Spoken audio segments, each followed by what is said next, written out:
Machinery work అనేది ఈ మధ్య కాలంలో సాంస్కృతికంగా మన పనిని మెచ్చుకోలేని వాళ్ళు, మన పని నచ్చని వాళ్ళు మిషనరీ అన్న పదం ఏదో బూతు పదం లాగా దాన్ని మాట్లాడే ప్రయత్నం చేస్తున్నారు. కానీ నిజానికి మిషనరీ అని అంటే ఒక మిషన్, ఒక ఉద్దేశ్యం, ముఖ్యంగా సమగ్ర మానవ జాతి అభివృద్ధి అనే మిషన్తో, లేకపోతే ఈ సమాజాలను దేవుని నివాసయోగ్యమైన స్థలాలుగా, దేవుని నివాసయోగ్యమైన మందిరాలుగా తీర్చిదిద్దే పని చేయడం కోసం వెళ్ళిన వాడే మిషనరీలు. ఈ పని భారతదేశానికి చదువు తెచ్చింది. ఈ పని భారతదేశంలో సమానత్వం తెచ్చింది.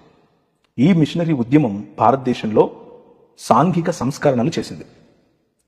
ఈ మిషనరీ ఉద్యమమే భారతదేశంలో వైద్య విధానాల్లో పయనీరింగ్ అంటాం కదా, అంటే మొట్టమొదటి మెట్టు అనేది మొదలుపెట్టింది అందరికీ వైద్యంలో.